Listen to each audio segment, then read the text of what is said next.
శ్రీమాత నమః. హిందువుల్ని చాలా తొందరగా మోసం చెయ్యొచ్చు అని పరాయి మతస్థులకి ఎంత బాగా తెలుసో, అందుకే వాళ్ళు చాలా తెలివిగా చాలా ప్లాన్డ్గా చేస్తారు. నేను నిన్న వీడియోలో తనిష్క్ అడ్వర్టైజ్మెంట్ గురించి చెప్పినప్పుడు ఒక ఆవిడ నాకు కింద కామెంట్ పెట్టారనమాట.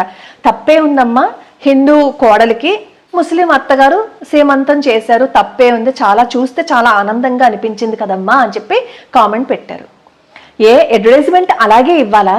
పైగా ఆవిడ ఏమన్నారంటే, అందరూ సమానమే అనడం చాలా బాగుంది కదమ్మా, చాలా చక్కగా ఉంది కదమ్మా అని. అందరూ సమానమైతే అలాగే ఎందుకు అడ్వర్టైజ్మెంట్ ఇవ్వాలి? అందరూ సమానమే అని చూపించుకోవడానికి ఇంకా చాలా మార్గాలు ఉన్నాయి కదా. హిందూ అమ్మాయి సీమంతం చూపిస్తున్నట్టు, సీమంతం చేస్తున్నట్లు పక్కన ముస్లిం అత్తగారిని చూపిస్తూ యాడ్ ఎందుకు ఇచ్చారు? దాని వెనకాల ఎన్నో కుట్రలు దాగి ఉంటాయి. అది మనకి తెలియక పాపం అందరూ ఒకటే అని వాళ్ళు అనుకుంటున్నారు, మనమే వేరు వేరు చేసి చూస్తున్నాము అని అనుకుంటాం. మీకు ఒక ఉదాహరణ చెప్పాలి అంటే, జాక్సన్ అని బ్రిటిష్ అధికారి అనమాట. 1902, 1909 ఆ ప్రాంతంలో అతనికి ఎంత కడుపు మంట అంటే, అసలు మన దేశంలో బ్రతకడానికి వాళ్ళు పరాయి చోట నుంచి వచ్చారు కదా తిండి తినడానికి. అలాంటి వాళ్ళు మన దేశంలో హిందువులు పురాణాల గురించి చెప్పుకుంటున్నా, మన కథల గురించి చెప్పుకుంటున్నా, మన స్వాతంత్రం గురించి మాట్లాడుకుంటున్నా, ఒకరినొకరు ఉత్తేజపరుచుకునే మాటలు చెప్పుకుంటున్నా భరించేవాడు కాదనమాట. నిజాలు తెలిసిపోతాయని చెప్పి భయం వాళ్ళకి. అందుకని చెప్పి వాళ్ళు ఏం చేసేవారు, ఎప్పటికప్పుడు హిందువులని ఎప్పుడూ మభ్యపెట్టే ప్రయత్నమే చేస్తూ ఉండేవారు. అప్పట్లో ఈ బ్రిటిష్ వాళ్ళు సామాన్య ప్రజానీకానికి అందుబాటులో ఉండేవాళ్ళు కాదనమాట. ఎంతసేపు వాళ్ళ దగ్గర ఉన్న పనిచేసే వాళ్ళని పంపిస్తూ ఉండేవారు. ఈ వసూలు చేసుకురా, అది వసూలు చేసుకురా, ఇది వసూలు చేసుకురా అని ఎక్కడికక్కడ అధికారులని నియమిస్తూ ఉండేవారు అనమాట. అయితే ఈ జాక్సన్ అని ఒక అధికారి, వీడు చాలా తెలివైన వాడు. వీళ్ళందరి లక్ష్యం ఒకటే, ఈ హిందువులని మతం మార్చేయాలి, వాళ్ళని ఎప్పుడు మభ్య పెడుతూనే ఉండాలి, వాళ్ళు తెలివి తెచ్చుకోకూడదు, ఇదే వాళ్ళ టార్గెట్. ఈ జాక్సన్ ఏం చేసేవాడు, మనల్ని మభ్యపరచడం కోసం మన వాళ్ళు ఏదైనా పండుగలు జరుపుకుంటున్నా, మన వాళ్ళు ఏదైనా ఫంక్షన్స్ చేసుకుంటున్నా అక్కడికి వచ్చేవాడు అనమాట. వచ్చి చాలా తెలివిగా మాట్లాడేవాడు. ఏదో మనల్ని బాగా ప్యాక్ చేస్తున్నట్టుగా మాట్లాడి విషం చిమ్మేస్తూ ఉండేవాడు. ఒకసారి గోదావరి పుష్కరాలు వస్తాయి. అయితే ఈ గోదావరి పుష్కరాలు వచ్చినప్పుడు అక్కడ రామకుంటం అని అక్కడ ఒక బోర్డు పెట్టిస్తాడు అనమాట. అదేంటంటే అగ్రవర్ణాలు వాళ్ళు మాత్రమే స్నానం చెయ్యాలి అని బోర్డు పెట్టిస్తాడు. మిగతా వాళ్ళకి తెలియదు కదా ఆ బోర్డు ఎవరు పెట్టించారు అని. కానీ ఆ బోర్డు మీద రాసున్న దాన్ని మాత్రమే చూస్తారు. చూసే ఇదిగో మమ్మల్ని ఇలా వేరు చేస్తారా అని చెప్పి మనలో మనం చీలికలు వచ్చేస్తాయి కదా, మనలో మనం కొట్టేసుకుంటాం కదా, అందుకని అలా బోర్డు రాయించాడు. రాయించేసిన తర్వాత ఇతను ఏం చేశాడు అంటే ఆ రామకుండంలోకి వెళ్ళి స్నానం చేసి వచ్చాడు.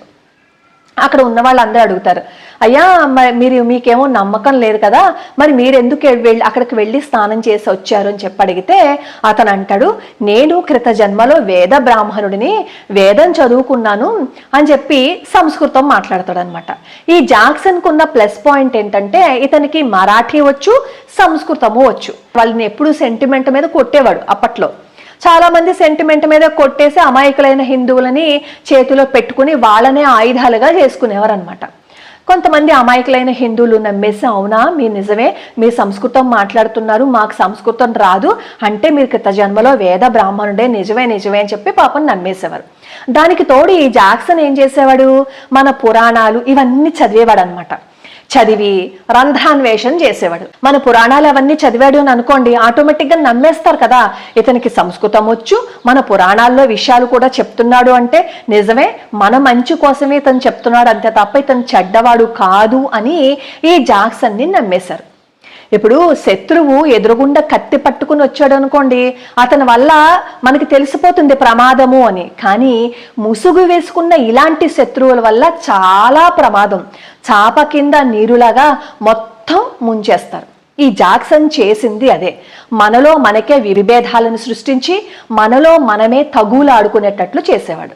ఎవరైనా సరే మన వాళ్ళు పురాణాలు చెప్తున్నా ఆ పురాణాలు చెప్తున్నప్పుడు కూడా ఏం చేసేవారు అంటే అందులో రాక్షసులని చూపిస్తూ ఇదిగో ఈ బ్రిటిష్ వాళ్ళు ఎలా మన దేశం మీద పడి వచ్చి మనల్ని తినేస్తున్నారో అప్పట్లో కూడా రాక్షసులు ఉండేవారని ఇలా కంపేర్ చేసి చెప్పారనుకోండి, వెంటనే వాళ్ళని ప్రవచనాలు చెప్పకూడదని చెప్పి నిషేధించేసేవాడు అనమాట. అప్పట్లో తెంబే శాస్త్రి అని ఆయన రామాయణం చెప్తున్నప్పుడు ఏం చేసేవారు అంటే ఈ బ్రిటిష్ వాళ్ళని రావణాసురుడితో పోల్చేవారు. మహాభారతం చెప్తున్నప్పుడేమో కౌరవులని ఈ బ్రిటిష్ వాళ్ళతో పోల్చి చెప్పేవారు అనమాట. అంటే అర్థం అవటం కోసం, మనం పడుతున్న బాధలు కష్టాలు తెలుసుకోవటం కోసం అలా చెప్పేవారు అనమాట. అలా చెప్తే ఈ జాక్సన్కి ఒళ్ళు మండిపోయి ఈ తెంబే శాస్త్రి ఇకపై ప్రవచనాలు చెప్తే మాత్రం కుదరదని చెప్పి అతని మీద నిషేధం విధించారు. అలాగే పాపం ఒక లాయర్ గారేమో ఎవరైనా మన హిందువులు ఎవరైనా సరే బ్రిటిష్ వాళ్ళ చెరలో పడ్డారు అని అనుకోండి, కారాగారంలో పెట్టారనుకోండి మన హిందువుల్ని, ఈ లాయర్ గారు ఏం చేసేవారు, డబ్బులు తీసుకోకుండా విడిపించిన తర్వాత హిందువులని ఉత్తేజపరిచే విధంగా మాట్లాడేవారు.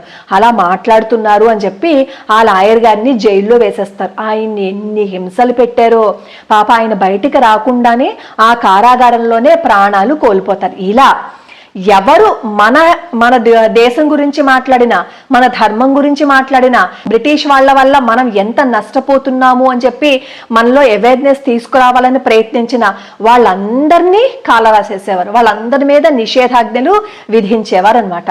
బాబురావు సావర్కర్ అని ఆయన మన దేశంలో మనం పడుతున్న ఇబ్బందుల గురించి, బ్రిటిష్ వాళ్ళు మనల్ని ఎలా దోచుకుంటున్నారో కవితల రూపంలో రాసి మన హిందువులని, మన భారతీయులని ఉత్తేజపరుస్తూ ఉంటే భయం వేసింది ఈ జాక్సన్కి. అప్పుడు ఏం చేశాడో తెలిసి ఈ జాక్సన్ గారు ఈ సావర్కర్ గారిని కాళ్ళు చేతులు గొలుసులతో కట్టేసి రోడ్డు మీద ఈడ్చుకుంటూ వెళ్ళాడు. అప్పుడు పాపం భార్య అంటుంది, అదేంటయ్యా అంత కర్కశంగా తీసుకుని వెళ్తున్న భర్తను వదిలిపెట్టు అంటే భార్యను తోసేసి లోపల ఉన్న గిన్నెలన్నీ రోడ్డు మీదకి విసిరేసి ఈ సావర్కర్ గారిని కాలాపాని అండమాన్లో జైల్లో పెట్టించాడు.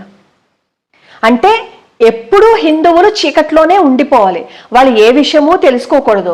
ఈ బ్రిటిష్ వాళ్ళ వల్ల మనం ఎంత బాధపడుతున్నామో అనే విషయం మనం తెలుసుకోకూడదు, ఎవరికి ధైర్యం రాకూడదు. ఆ ధైర్యం వచ్చే మాటలు ఎవరైనా చెప్తే వాళ్ళని నిషేధించేసేవాడు అనమాట. అత్యంత క్రూరంగా ప్రవర్తించేవాడు. ఇలా అత్యంత క్రూరంగా ప్రవర్తిస్తుంటే అనంత లక్ష్మణ్ కన్హారే అని ఒక 19 ఏళ్ల యువకుడు, అతనికి బాధ కలిగింది. 19 ఏళ్ల వయస్సులో 19 ఏళ్ల వయసులో ఆయన్ని ఉరి తీశారు. అంటే అంతకు ముందు ఆయన ఎన్ని సంవత్సరాలుగా దేశం కోసం ఆలోచిస్తున్నారు, దేశం కోసం తపన పడుతున్నారో ఆలోచించండి. ప్రతి నిమిషం మన హిందువులు, మన భారతీయులు పడుతున్న బాధలను తలుచుకుంటూ నేను దేశం కోసం ఏదైనా చెయ్యాలి, దేశం కోసం ప్రాణాలని వదిలిపెట్టాలి అని చెప్పి ఆయన తపన పడుతూ ఉండేవారు. ఆయన ఒక హిందూ సంస్థలో చేరేటప్పుడు కూడా ఆ హిందూ సంస్థలో చేరేటప్పుడు అంటారు, నేను నా దేశం కోసం ప్రాణాలు ఇవ్వాలని అనుకుంటున్నాను అంటే ఆ హిందూ సంస్థకి సంబంధించిన అధ్యక్షుడు అంటాడు, నిజమా, నువ్వు నిజంగానే దేశం కోసం ప్రాణాలు ఇస్తావంటే అవును ఇస్తాను అని అన్నప్పుడు అక్కడ భగభగా మండిపోతున్న ఒక గాజు దాన్ని పట్టుకోమంటే వెళ్ళి కన్హారి గట్టిగా పట్టేసుకుంటారు. చెయ్యి కాలిపోయి వాసన వస్తున్నా సరే దాన్ని వదిలిపెట్టరు. అప్పుడు ఆ అధ్యక్షుడు అంటాడు, నాకు తెలిసిందయ్యా నువ్వు దేశం కోసం ఏదైనా ఇవ్వడానికి సిద్ధంగా ఉన్నావు అని చెప్పి అప్పుడు ఆ సంస్థలో చేర్పించుకుంటారనమాట. 19 ఏళ్ల వయసులోనే ఈ కన్హారేని ఉరి తీసేశారు అంటే ఎంత చిన్న వయసులో ఆయన దేశం కోసం తపన పడ్డారో ఆలోచించండి. ఇవన్నీ కళ్ళతో చూశారు. ఈ జాక్సన్ పెడుతున్న ఇబ్బందులు, సావర్కర్ గారిని రోడ్ల మీద ఈడ్చుకుంటూ వెళ్తుంటే అది చూసి ఆయన కడుపు మండిపోయి ఎలాగైనా సరే ఈ గుంట నక్కని అంతం చేసేయాలి. ఎందుకంటే పైకేమో చాలా సాఫ్ట్గా మాట్లాడుతున్నాడు, మన వాళ్ళందరి దగ్గరికి వెళ్తున్నాడు, వెళ్ళి మన రామాయణం మన భారతంలో ఉన్నవే చెప్తున్నాడు పైకి, కానీ అందులోంచి విషయం కక్కేస్తున్నాడు. మన వాళ్ళే అనుకుంటారు ఆటోమేటిక్గా వాడికి అన్నీ తెలుసు, వీడేమో చాలా మంచివాడు అనే కదా అనుకుంటారు. మన వాళ్ళకి ఎవరు ఏది చెప్తే అది నమ్మేయడం బాగా అలవాటు కదా. అలా ఈ గుంటనక్క జాక్సన్ గారు ఏం చెప్తే అది వినేసి మనలో మనకే విభేదాలు సృష్టిస్తున్నా అది తెలుసుకోలేక మనలో మనమే దెబ్బలాడుకుంటూ ఒకళ్ళకొకళ్ళు కొట్టుకుంటుంటే అప్పటి పరిస్థితులు అత్యంత దయనీయంగా మారిపోతుంటే ఏం చేయాలో తెలియక ఈ కన్హారే ఏం చేస్తారు అంటే నిర్ణయించుకుంటారు ఈ జాక్సన్ ప్రాణాలు తీసేయాలని. ఒక చోట ఎక్కడో నాటకం ప్రదర్శిస్తూ ఉంటే ఆ నాటకానికి హాజరవుతాడు ఈ జాక్సన్. అప్పుడు ఈ కన్హారే ఆ జాక్సన్ని ఈ తుపాకీతో పేల్చేస్తారు. ఆ ప్రేమి పారిపోలేదు, కన్హారే అక్కడే నిలబడ్డాడు. అతను జాక్సన్ని ప్రాణాలు తీసేయాలి అని అనుకున్నప్పుడు తల్లిదండ్రుల దగ్గరికి వెళ్ళి చెప్తాడు, నేను ఎప్పుడు ప్రాణాలతో ఉంటానో నాకు తెలియదు, నేను గుర్తుగా ఉండాలి అంటే నన్ను ఇప్పుడే చూసుకోండి అని చెప్పి ఒక చిత్రపటాన్ని వాళ్ళ తల్లిదండ్రులకి ఇచ్చేసి అక్కడి నుంచి వెళ్ళిపోతాడు, జాక్సన్ దగ్గరికి వెళ్ళిపోతాడు ఈ కన్హారే. ఆ కన్హారే జాక్సన్ని కాల్చిన తర్వాత అక్కడే ఉంటే అతన్ని పట్టుకుని విచారణ జరిపిన తర్వాత ఒక జైల్లో వీళ్ళని ఉరితీసేస్తారనమాట. ఆ ఉరితీసే సమయానికి సరిగ్గా 19 సంవత్సరాలు ఈ కన్హారేకి. 19 సంవత్సరాల వయసులో హాయిగా సంతోషంగా నవ్వుతూ కులాసాగా కబుర్లు చెప్పుకోవచ్చు కదా, కానీ చెప్పుకోలేదు. ఖుదీరామ్ బోస్ తర్వాత అత్యంత దారుణంగా హింసింపబడ్డ వారిలో ఈ కన్హారే గారు కూడా ఒకరు. 19 ఏళ్ల వయసులోనే దేశం కోసం ప్రాణాలు అర్పించారు.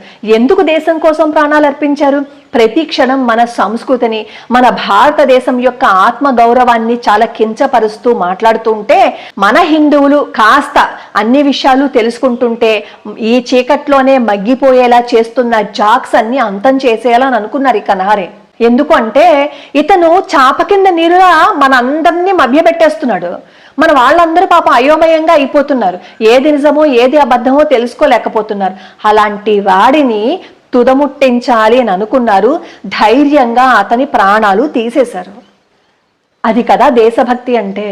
ఇప్పుడు మనమేమి తుపాకీలతో దెబ్బలాడక్కర్లేదు, తుపాకీలతో ప్రాణాలు తీయక్కర్లేదు, కానీ మన చేతిలో కత్తి కంటే తుపాకీ కంటే చాలా బలమైన ఆయుధం ఉంది కదా, ఓటు అనే ఆయుధం ఉంది కదా. ఎవడైనా మన సంస్కృతిని, మన దేశ ఆత్మ గౌరవాన్ని తాకట్టు పెడుతూ ఉంటే మనం ఎందుకు మాట్లాడకూడదు? మన మాటలనే తూటాలగా ఎందుకు వాడకూడదు? చేత్తో కత్తిపట్టి కటార్లు పెట్టి తిరిగితేనేనా మనం యుద్ధం చేసినట్లు? మన మాటతో కూడా చైతన్యం తీసుకురావచ్చు కదా. ఈ బాబురావు సావర్కర్ గారు చేసింది అదే కదా. అది భరించలేకే కదా ఈ జాక్సన్ అతని రోడ్డు మీద ఈడ్చుకుంటూ వెళ్ళారు. కత్తి కంటే మన మాటకి చాలా పదును ఎక్కువ. 19 ఏళ్ల వయస్సులో ఉరికంబాన్ని ముద్దాడారు అంటే ఆయన కదా దేశభక్తుడు. అలాంటి దేశభక్తులు పుట్టిన మన దేశంలో మన రాముడి గురించి, మన సంస్కృతి గురించి, మన దేశం గురించి, మన దేశాన్ని కాపాడుతున్న హిందూ సంస్థల గురించి ఎవడు పడితే వాడు నోటికొచ్చినట్లు వాగుతుంటే వాడికి సమాధానం మనం చెప్పలేకపోగా వాళ్ళకి తొత్తులుగా మారిపోతున్నాం మనం. ఎంత వెనకేసుకొస్తాము అంటే, ఎందుకు మనం వాళ్ళ జోలికి వెళ్ళడం? నోరు మూసుకుంటే సరిపోతుంది కదా, ఎందుకు గొడవకి వెళ్ళడం, ఎందుకు మాట్లాడడం అని అడుగుతున్నారు అంటే ఏం చెప్పాలో కూడా అర్థం కావటం లేదు. మన స్థితి ఎక్కడికి వెళ్ళిపోయింది అంటే, ఈ రణబీర్ రామాయణంలో రాముడిగా నటిస్తున్నాడు. రణబీరు రామాయణంలో రాముడిగా నటిస్తే మీకేంటండి ఇబ్బంది అంటారేమో. మీ అందరికీ తెలుసు కదా, అతను ఒక మాట అన్నాడు, ఐ ఈట్ బీఫ్ అన్నాడు. ఆవు మాంసాన్ని తింటానన్నాడు. మాంసం తిన్నాడు, అది పక్కన పెట్టేయండి. ఆవు మాంసం అంటే నాకు ఇష్టం, నేను తింటాను అని అన్నాడు. మనం గోమాతని దేవతగా కొలుచుకుంటాం. తెల్లారులేస్తే మనం గోమాతకి నమస్కరించుకుంటాం. అలాంటి గోమాత మాంసం నేను తింటాను అన్నవాడు రాముడిగా నటిస్తుంటే వాడి సినిమాని రేపు పొద్దున్న సిగ్గు లేకుండా వెళ్ళి మనం చూస్తాం. అలాంటి వాడు రాముడిగా నటించడానికి వాడికి ఆత్మసాక్షి లేదు. వాడిని రాముడిగా తీసుకున్న ఆ డైరెక్ట్కి అంతకంట బుద్ధి లేదు. చూసే వాళ్ళకి సిగ్గు ఎగ్గు బుద్ధి ఇవేమీ కూడా లేవు. రేపు ఈ సంవత్సరం చివరికి రామాయణం విడుదలవుతుంది. ఆహా, ఎంత బాగా తీశాడు, రాముడికి ఇంతకంటే ఎవడు సరిపోడేమో అని మన నోర్లే వాడిని పొగుడుతాయి. పుట్టినరోజు పండగ ఏదో జరుపుకుంటూ మద్యాన్ని అతను తాగుతూ జై మాతాది అన్నాడు. అంటే మన దేవీ దేవతలని కించపరిచిన, మన దేవుళ్ళని అసభ్యకరంగా మాట్లాడినా మనం వాటి అన్నింటినీ యాక్సెప్ట్ చేస్తాం. ఏమైనా అంటే సినిమాల్లో నటించే వాళ్ళు ఊరికే నటించట్లేదండి, ఆ డబ్బులు ఏదో ఒక పుణ్యకార్యాలకి వాళ్ళు వాడుతున్నారండి అంటారు ఇంత పొడుగున దీర్ఘం తీసుకుంటూ. అవునులేండి, తల్లిని తాకట్టు పెట్టేసి ఆ డబ్బుతో పుణ్యకార్యాలు చేసినా గాని మనం తల్లిని తాకట్టు పెట్టాడు అంతే కదా, పుణ్యకార్యాలు చేస్తున్నాడు కదా అని అంటాం.